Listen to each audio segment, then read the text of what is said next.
This is Melinda Belle, and you're listening to Caribbean Power Lunch.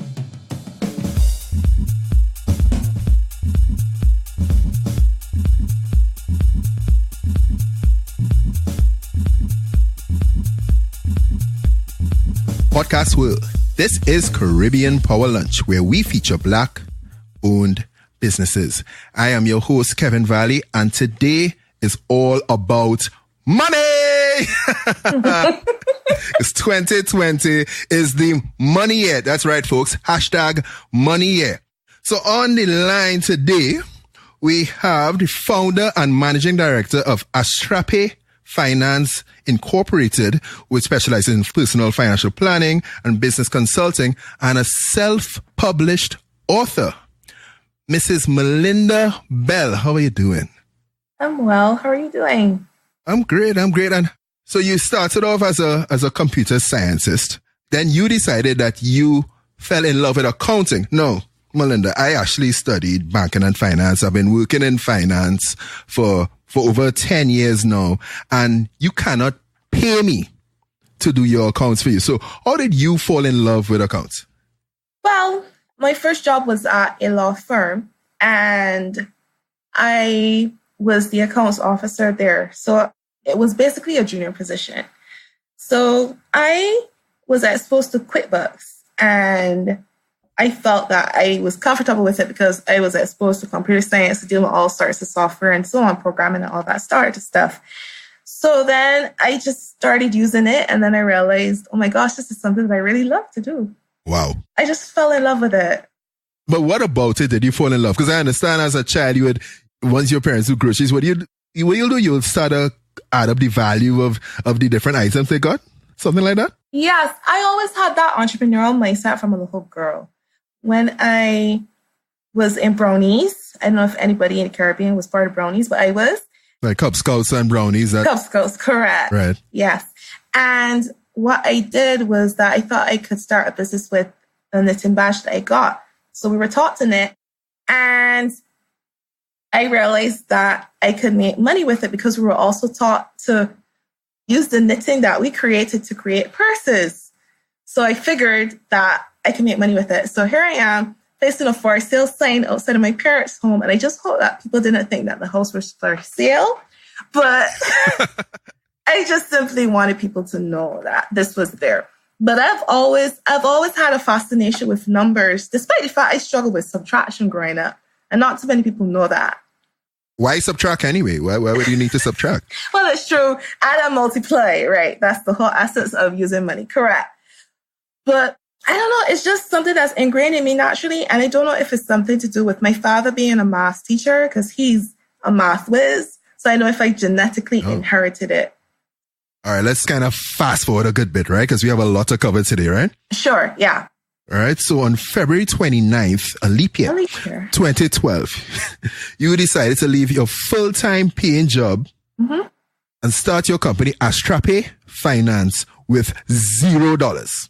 Right? Yeah. $0. So how did you, the daughter of a math whiz, lover of accounts, decide that you couldn't start a business with $0? How did you go about this? Yes. I'm not somebody that normally takes risk. And I tell people I don't like taking risks, but I have to go against my natural brain, so to speak. And I just felt it was time for me to put my 100% in it. If I'm putting 100% in somebody else's company, building that company, why couldn't I place that effort into my own company? Do you see what I'm saying? So I was always the helpful one, the one that's always going the extra mile for the team. So why couldn't I do it? I just felt very strongly that it was the right time. And ironically, it was on a leap year. But when I started with $0, I didn't have any contacts. Nobody knew what I was capable of. But there was one guy that I started work with, and it's through working with him that he referred me to other people. So it's through referrals that, our recommendations that people came to know me. Of course, I'm on a budget building a business. So then I started blogging, and I've always had that natural ability to write. It's just that I kind of put it on the back burner because I didn't think that I could earn money with it. But the way I see it, writing was a form of communication for me. And that's what I was most comfortable doing then. So it was different things I had to do, networking, letting people know what it is that I do. And the rest is history, so to speak. So I had to literally use the sales that I got and reinvest it into the company, whether it's through advertising, through creating a logo, business cards, all that stuff. So I was basically on a shoestring budget. Hey, I have tremendous amounts of respect for that. And I want to come back to that closer to the end. Sure. In terms of how do you build a business with $0? Because I understand in your latest book, My Money and Me, available on Amazon. Yes. That you have a chapter dedicated to how to build a business with $0. So we're going to come back to that.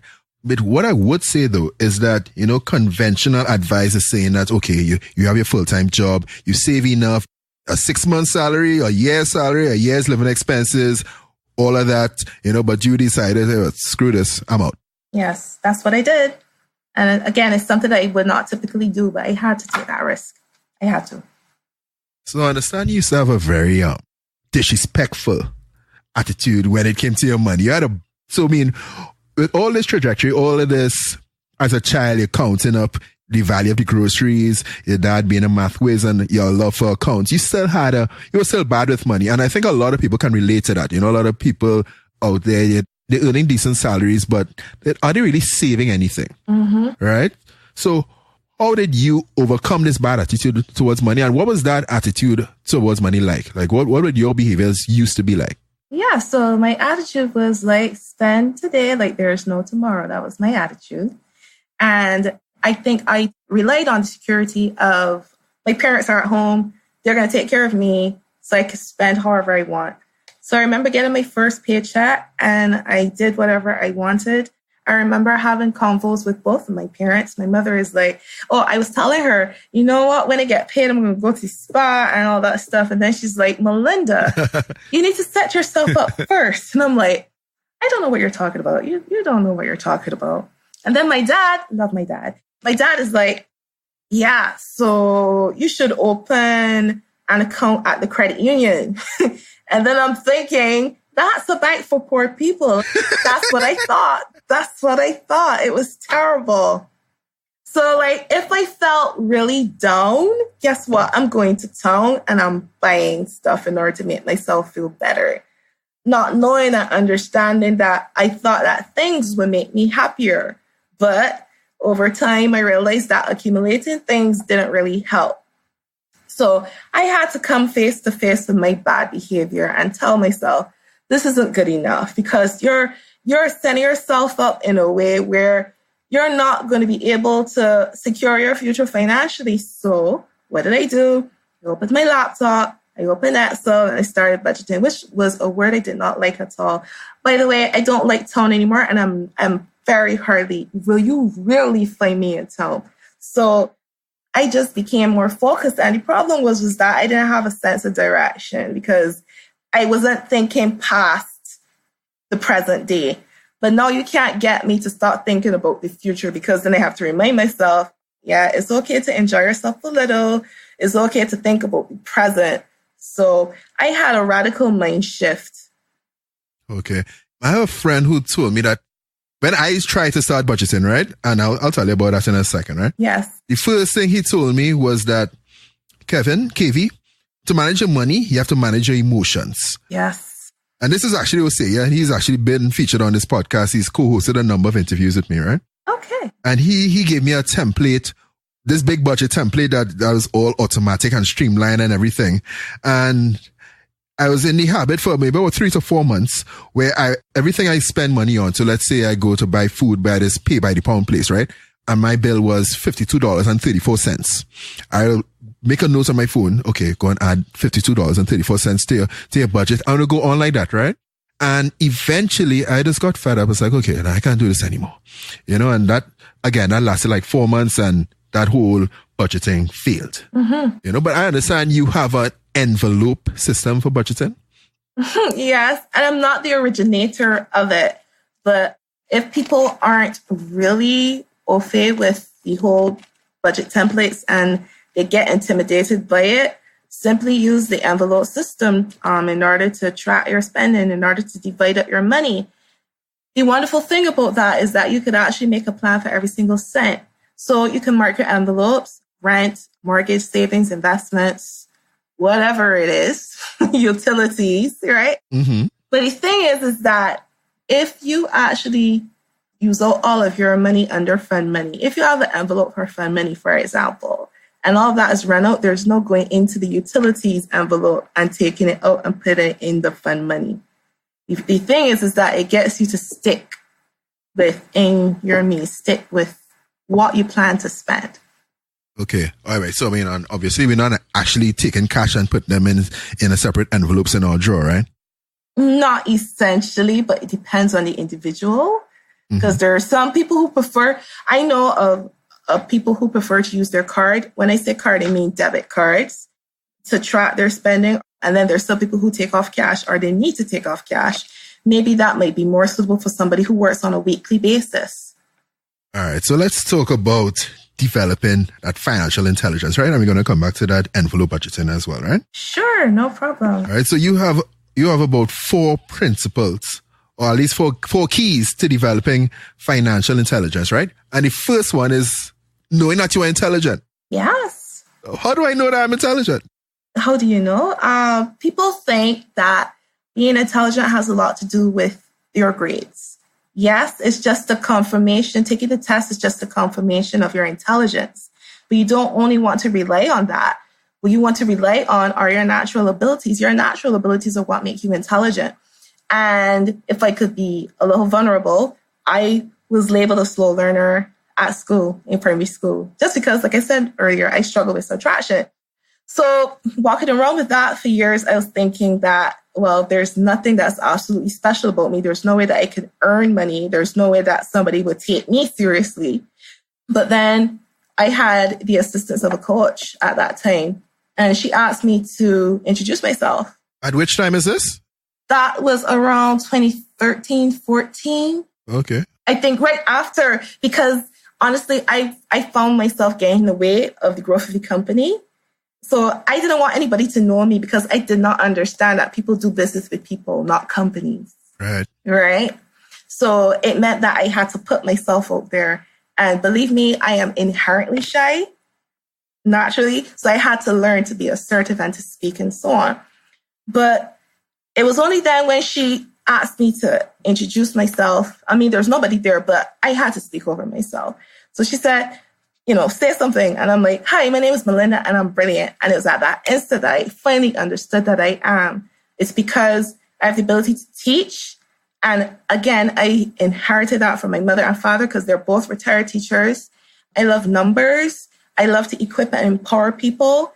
And that's when I understood that that's what makes me intelligent. So like people who are great with their hands, I mean, I know I can't create a sculpture to save my life, right. But there's somebody who's really crafted in that area that could earn a living with it. And that's what makes them intelligent. But I think that there's so much emphasis on education. I'm not saying that becoming certified and qualified isn't important as well, but it's those soft skills that are important also. And they are what would make you intelligent. So you also mentioned that one of the keys is to know someone smarter than you. And I think this is extremely important. One of the conventional sayings is that you are the average of the 5 people around you, right? And we were joking earlier and I said, I'm sorry, I'm breaking down your average right now. No, Kevin, you're not breaking down my average. Talk about the importance of knowing someone smarter than you. I mean, if I can talk about my coloring book, how it came to be, if that's fine briefly. Of course, Lampy. Yes, Lampy. Mm-hmm. No, I didn't do that all by myself because I know there are people who are skilled in different areas than I am. And the thing is about me is that I'm not someone who's insecure about somebody being stronger in something that I am not really that great at. So I knew that I needed a project manager to keep things going because I know that I am not great with the details. I'm great with the writing.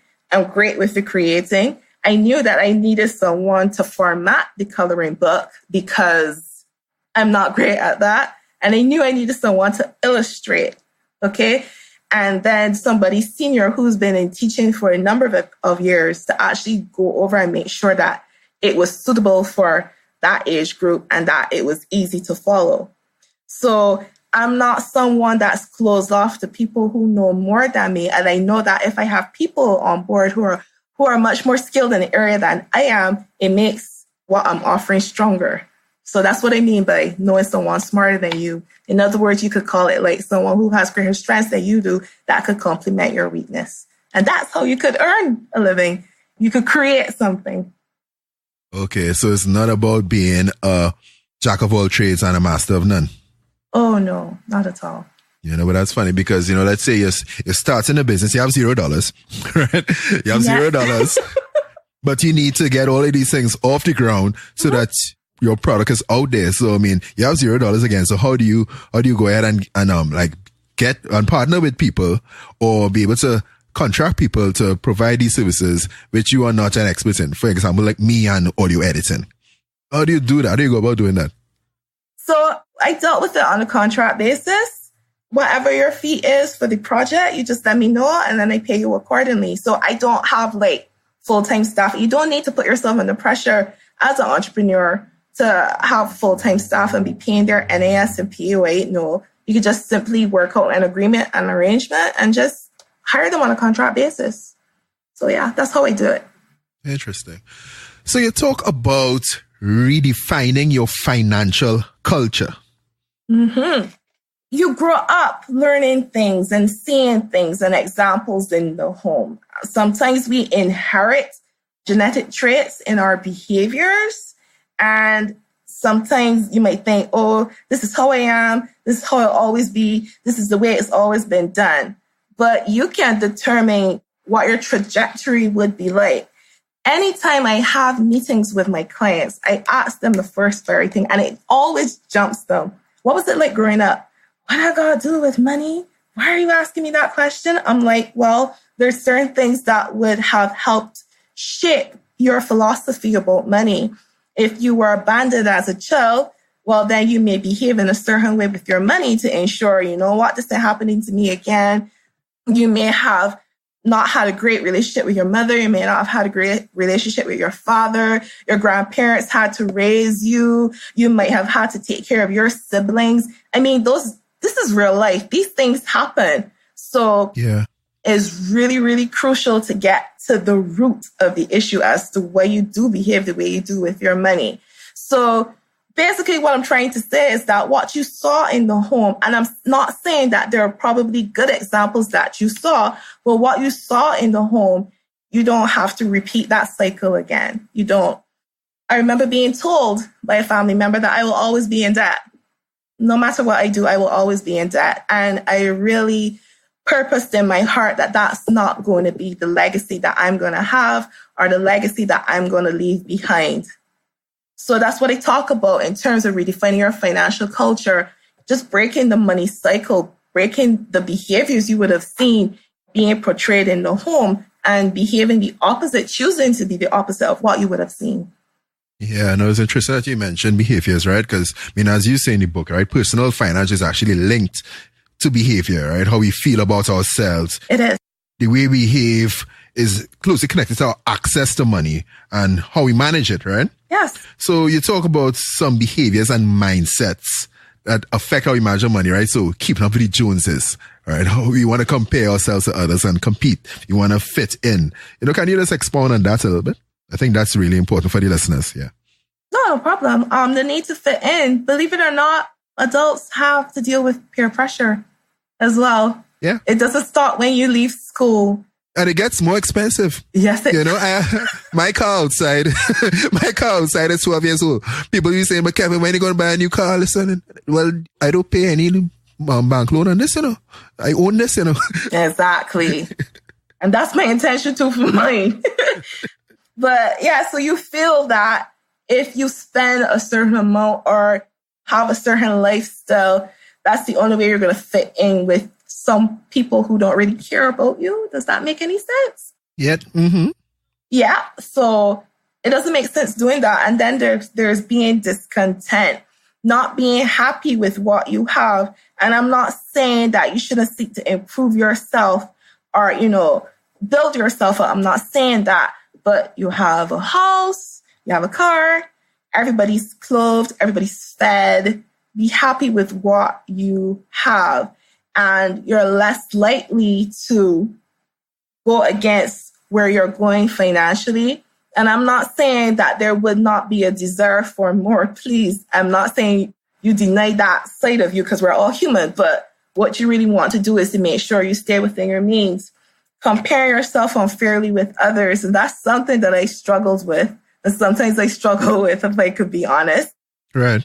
So you think other people are better than you, smarter than you, all those things.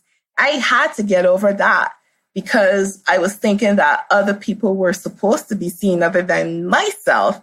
Why would anybody want to listen to little old me?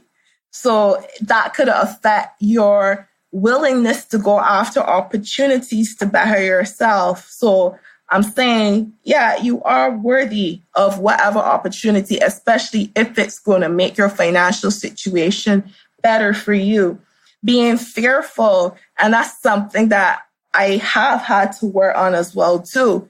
If I'm fearful about something and I focus on it, it's going to become so magnified and bigger than it actually is. I can't function, I can't move, therefore I can't work, and therefore it impacts on my ability to earn. So I have to be very intentional every day about getting up and focusing on what's going right. And it goes back to not being discontent, and it goes back to comparing yourself unfairly with others, and then competing with others. Believe it or not, some people use their money to get back at other people.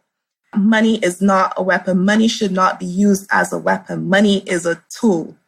And you should be focused on building up your financial legacy, not trying to copy or not trying to be better than somebody else, because you know what? You're wasting resources and you are steadily, pulling yourself back, and you're not progressing further. Okay, so we talk about practicing delayed gratification and contentment. What does that look like? Because I could imagine people hearing this and hear their mom or their grandparents telling this and rolling their eyes. Okay, all right. But if you were to actually visualize this, what does contentment and delayed gratification look like in a practical sense? Well, delayed gratification is just basically sleeping on a purchase. So very practical. You see something that you really, really like. You know what? Stop. Don't buy anything. Go home, sleep. If you wake up in the morning and you realize that you don't need it, you didn't need it in the first instance. So that's just a practical way of looking at it. And it is not meant to punish you, but it is more to help you develop that discipline that you would need. I think I went the extra mile in terms of disciplining myself, in terms of delayed gratification. I decided that I'm going to cut up my credit card and close my credit card account. I don't have a credit card. Oh, God. So. Okay, well, extreme, but we'll get to that. Quite extreme. We're going to talk about debt management in a little bit. Sure, that's fine. And then deferred current consumption is just an insight money for spending later. If you're somebody like me that needs to travel to get away and actually have a holiday, right? Because I don't want people to feel like practicing deferred current consumption is, you punishing yourself. All that it means is that you're just making sure that there's money to spend in the future rather than you having to break your budget right now in order to make that large purchase. That's all it means. That's all it means. Good. Yeah. So let's have a little discipline. Be an adult, all right? Yeah, be an adult. Okay. And of course, don't compare yourself with others, all right? We spoke about it. Yes, we have. Correct. All right. I'm going to talk just a little bit about managing your financial self-esteem. So in terms of your financial self-esteem, this is something that I think we as Caribbean people struggle with, into thinking that if you want a better lifestyle for yourself in terms of financial freedom, that you're being greedy, you're being arrogant, you're being own-way and all that stuff. That's not true. With financial freedom comes the ability to accomplish more financial goals, okay? I think that we have been tricked into believing that if we think good things about ourselves, if we toot our own horns, that it means that we think that we are better than anybody. Well, did you know that false humility is not thinking so great about yourself? That's false humility. That ain't humility. Yeah. It's not. So I'm speaking of it from a sense of recognizing your worth and your talent and recognizing you are worth every single opportunity that comes your way. That's where I'm coming from. So it's really important also while you're going through your financial transition, down on yourself, because people tend to think that if you have a certain amount of money in the bank account, it means that you're this great and awesome person. Right. But also people tend to think that if I have a larger amount of money, then I'll be happy. But no, if you get that larger amount of money, you're not going to be happy. That's just the truth. If you don't choose to be happy, no. And being happy has nothing to do with your feelings. I mean, yeah, it's a result of you doing what you love and enjoying yourself, being around family or your loved one.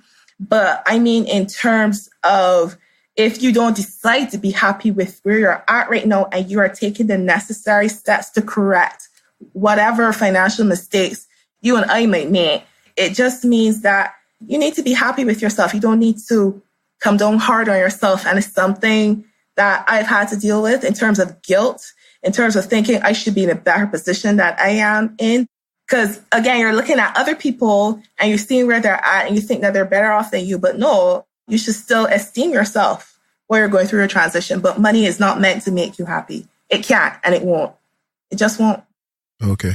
It's funny when you say that having a larger bank account will not make you happy. Like a lot of people say, hey, well, I don't like the opportunity to get that money and see if I could somehow finance or buy my happiness, right? But what makes you say that with absolution?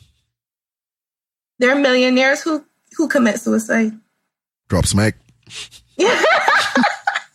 They commit suicide. They have all of this money and it doesn't seem to make it any easier or better for them. Like, there's a designer lady, is it Kate Spade? So the designer, Kate Spade, she committed suicide, unfortunately, but yet she was well known, she was wealthy and all that stuff. So, and it might have been a very extreme example to use, but, it's just to hit it home that no matter the amount of money you have, this is never going to make you happier. Okay, and so it goes back to what you were talking about before in terms of actually creating that happiness internally before and position that mindset, that money-making mindset for #money 2020. Yes, money 2020. I mean, money gives you options to do other things. So, but it's a tool. It's not a source of happiness. It's a tool. Indeed. And the thing is, money conversations make a lot of people uncomfortable, a lot of Caribbean and Black people uncomfortable. They do. Even worse than money, and you were talking about it before, is the debt conversation. That makes people cringe a little bit, Yes, it does. So you have a chapter in the book dedicated towards becoming less dependent on debt. And you speak about the debt snowball. I love images. All right. So can you just kind of draw that debt snowball for me? Sure thing. So let's say, I don't know if you all remember watching cartoons, Daffy Duck, Bugs Bunny, right? So like they would be at the top of the mountain and then they end up rolling down the hill and they turn into a snowball. And then as they roll down further the hill, it becomes larger and larger. That's the debt snowball. So let's say, for example, you have debt number 1, which you're paying $100. Debt number 2, you're paying $200. Debt number 3, you're paying $300. Okay. So you're still servicing all of your debts. Okay. Now, the thing with managing your debt, and as much as possible, if you can, pay more than the minimum amount due, because if you pay the minimum amount due, they're not going to put that full amount onto your loan. What they're going to do is that they're going to take off interest and then leave the remainder of that amount and put it to the loan or credit card. So then it keeps you longer in debt. Right. I have a Suzuki Swift that I am paying off, and I really much would like to pay it off before it is due. I'm yet to check to see if they're going to penalize me for paying it in advance, and I hope not, because I think that is ridiculous. But I know that this is what happens for mortgages. I believe that if you pay off before the time you and your lender would have agreed to, you would have to pay a penalty for being a good man or a good woman, okay? So with the debt snowball, what you want to keep in mind is that you're paying more than the minimum amount due. So you could choose to attack the debt with the highest interest rate, or you could choose to attack the debt with the smallest balance to give you that momentum. So you have basically paid off debt number one, and you're placing that amount from debt number one to debt number two. Remember, debt number one, you're paying $100, and debt number two, you're paying $200. So $100 plus $200 is now $300 you're put into debt number two. And then when you finish paying off debt number two, then you can place the amount of money from debt number one and debt number two to debt number three. So you're basically adding $100 and $200 to $300 paying off debt number three, which is $600, and then you finish pay it off. I've been told, while they conduct my workshops, that it may not be possible to place the full amount from the previous debt. I totally understand that, but at least pay more than the normal amount that you would normally pay towards it. That way, it would help you get out of debt quicker. But the key is to not take that $100 or the $200 that you just kind of freed up and buy Starbucks lattes. Yes. So you could look into the debt snowball. And then in terms of debt management, another thing you could look into is debt consolidation, where you actually combine your debt. So you're like paying varying interest rates for different debt that you're in. But then what you do is combine it, and then you end up paying for one interest rate. But the thing is that if you have 3 credit cards, you're cutting up those 3 credit cards and canceling those accounts, okay? So it doesn't mean that you're digging yourself into a deeper hole. That's what I'm saying. It is not a matter of fact that I went cold turkey when I chose to not have a credit card. It's just that I was tired of seeing money go away frivolously, coming out of my pocket into the creditors' pockets. And I know myself, that's the key, that if I see something, I'm going to want to swipe. So what about your money and you? I know myself, and I'm not saying that other people have to go cold turkey. You could choose to lower your limit, for example. Right. That's another strategy you could take. Because just like what you're saying before, in terms of money being a tool, a credit card could be a tool as well. I totally get that. It could be a double-edged sword. It could.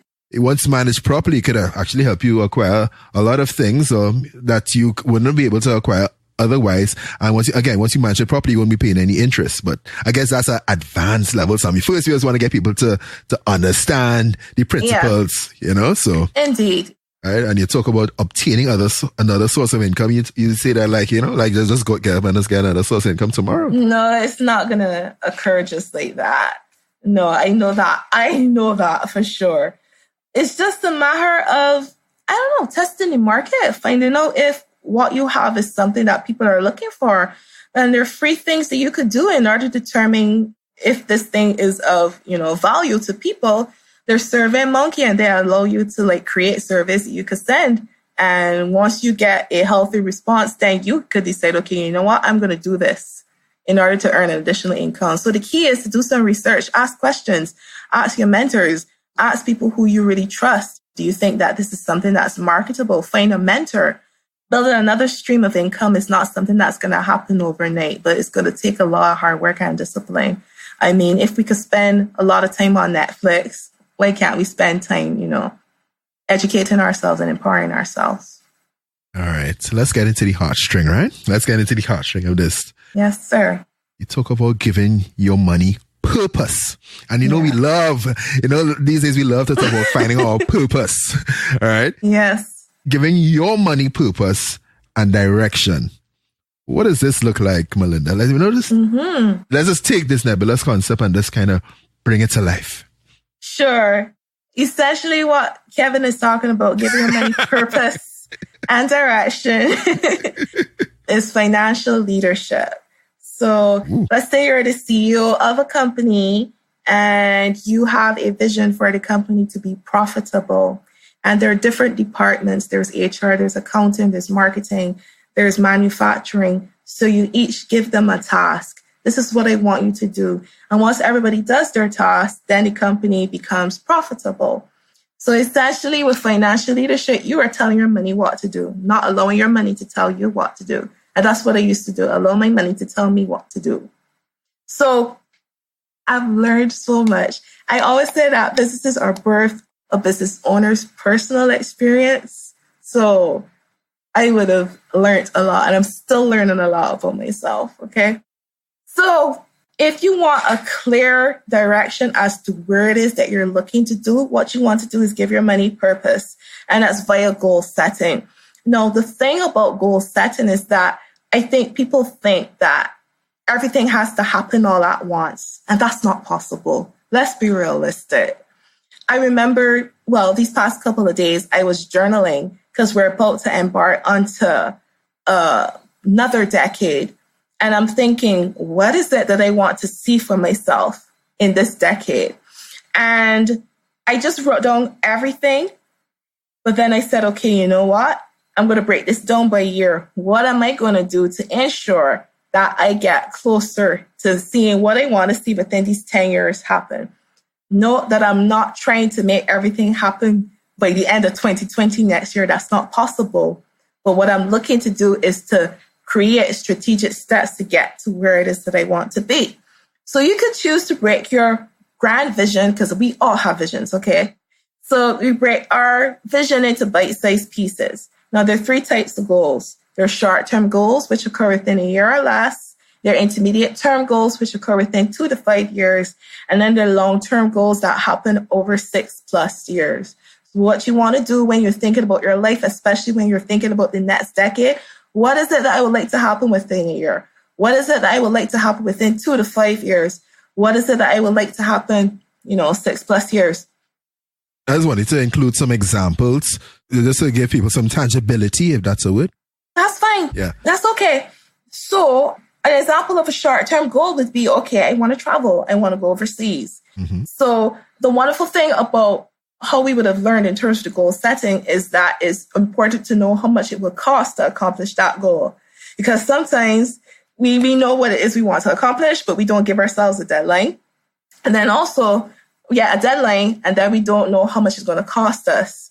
So it's really important to ensure that you know exactly when it is you would like to accomplish. So if you're looking to travel, that's something that's good. If you're looking to study an online course, that's a short-term goal as well. Something that doesn't have to cost you like $1,000 US. I mean, there are courses online out there that you could register on.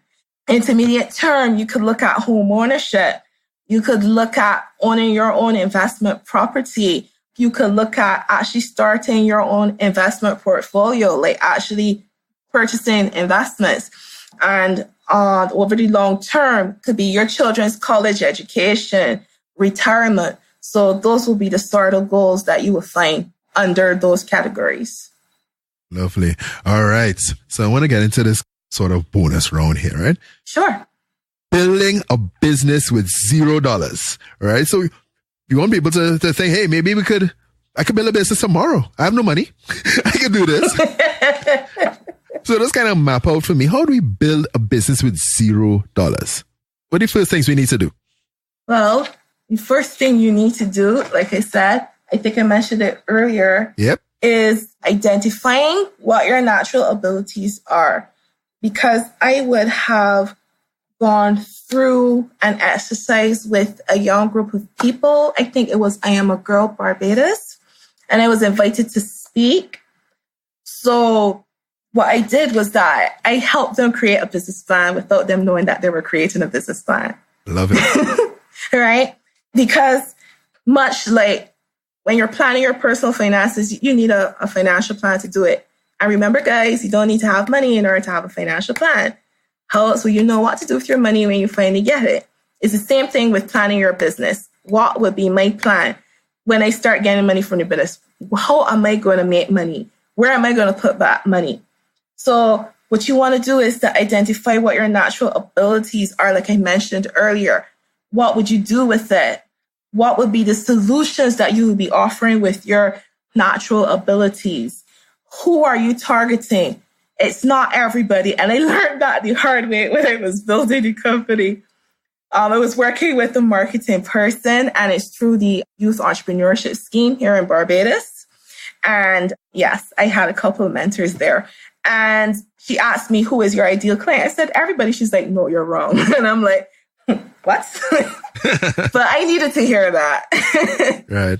So she told me who would be my client, ideal client. So you really, really need to figure out, like, who would you offer the solutions to? Like, what does your ideal customer look like? Where would they live? You know, what's their age group? And how will you get the word out? Because if nobody knows what it is you're good at and what you could offer, then it's a lost cause. Okay? So, and then another thing also what you want to look at is who you will partner with, because that's very strategic. Because be careful who you pick to do business with. They could either help you elevate or they could help you sink. So all of what I said, I don't think would cost a lot of money, especially if you're starting a company with $0, because it's really important to have a business plan. How you're going to make money, who you're going to partner with, what you're going to offer, and how you're going to get the word out there. It's really, really important. So when you don't have the money, you need to have the time. Yes, you need to make the time. So let's get the brain juices flowing a little bit, right? So when in terms of deciding who you are targeting, right? How do you go about deciding on who you're targeting? Because, I mean, everybody could just be like what you said, but I want to target everybody. I want the whole world to buy from me. I don't want the whole world to be my clients. But how do you decide specifically who you are targeting? What's the process there? Okay, so if I could talk about my transition from Facebook to Instagram and how I transitioned from talking from a company. Please. Yes, I created my company, Astrape Finance. Okay. And I saw other companies like Sagicor and those big firms talking to people. So I thought that I could do the same thing that they were doing. And when you're trying to define what your target market is, you're going to fail forward, if you get what I'm saying. Yeah. You're going to fail forward. Okay. So it's a matter of testing the waters. It's a matter of putting yourself out there. It's a matter of trying different things. And I then realized that people need someone to talk to them. They don't need companies talking to them. So that's how Money Matters with Melinda came to be on Instagram. Now, how that came to be was because I was featured in a newspaper article and they asked me different questions about my life story, how I came into business and all that stuff. And then they called me the Money Matters Angel. I'm like, Money Matters Angel? Okay, fine. And then when I remember I mentioned earlier when I connected with my brilliance and intelligence, then a door opened for me to go on CBC, which is our local news station. And I was invited on their morning segment, Morning Barbados. A friend of mine referred me. Again, there is that referral. All right. Because you can't do business on your own, folks. Good. So I was invited to talk about money. And then they just started calling my segment Money Matters with Melinda because it rhymes. You know, it's my name. So that's when I realized that, okay, there are people that want to talk to someone. They want someone talking to them, someone who's not judging them, someone who's learned things along the way, who's still learning, who's willing to share information, right? And who's probably within my age category because I'm 36. But I find that when I see the demographic of people that are looking on my profile, their age ranges are like, their late 20s to early 40s. So I transitioned from Facebook, Astrape, to Instagram, Money Matters with Melinda. So I do have a growing following there. And I realized that there were more people on Instagram who are looking for services. And honestly, I do get more of my clients from there, from that platform. So it's just a matter of putting yourself out there. And it's not going to happen just like that. You need to provide content. You need to provide information. You need to get over your shy self like I did and just put your face out there. So yeah, that's how I came to understand. So the services you offer, right? I'm surprised that you're leaning most heavily towards Instagram rather than a LinkedIn. Like, why is that strategically? Why is that? Actually, I'm starting to venture into LinkedIn. Okay. So I'm on Instagram, but I actually started posting my YouTube videos on LinkedIn. So I'm trying to get into that market now as well. But so it's just that you feel more comfortable on Instagram? Or is it that you just have all these nice photos that you can just post? What's happening?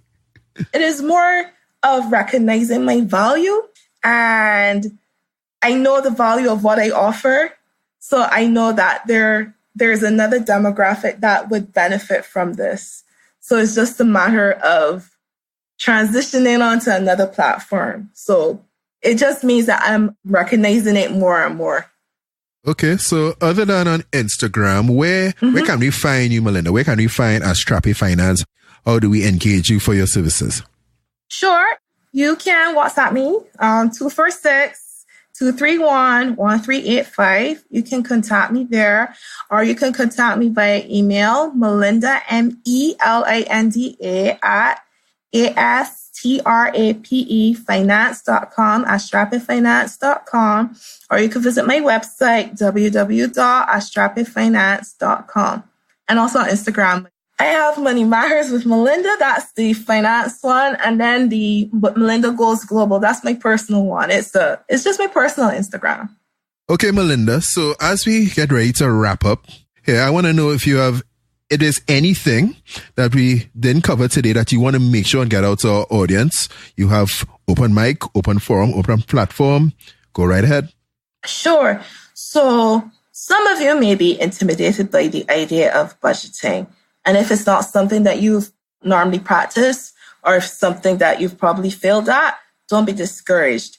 If you want to get a better idea as to how your money should be spent or where your money is going, track your spending for a month. I don't want you to be perfect. I don't want you to think as though somebody is looking over your shoulder. You're trying to get to the bottom of why is it that I don't have any money? Where is the money going? So you keep track of all the coffees you may buy. You keep track of whatever it is that you buy on a monthly basis or a weekly basis. And once you tally up those things and you know where your money is going, then you'll be able to make certain adjustments. So you will be able to see, okay, I spend this amount of money on gas, which is variable because it's something that you can't really control or predict. You'll realize that you spend money on groceries. Again, groceries is variable, meaning that you don't spend the same amount every month. That's what I mean by that. You may realize that, okay, I'm spending this amount of money on my nails, or I'm spending most of this amount of money on fixing my car all the time. But the point is that you want to know where your numbers are going. And if you need help with that, I have a video on my Instagram profile, Money Matters with Melinda, that talks about tracking your numbers. So you could actually see the process that, you could take in order to get to know your numbers better. Because it's important to know yourself and it's important to know your numbers also. Podcast world, there you have it. My Money and Me with Melinda Belle. Subscribe to Caribbean Power Lunch at caribbeanpowerlunch.com/subscribe. Check us out on Spotify, Apple Podcasts, Google Podcasts, Stitcher, Castbox, wherever you listen to your podcasts. And with that, Podcast world, Melinda. Yes.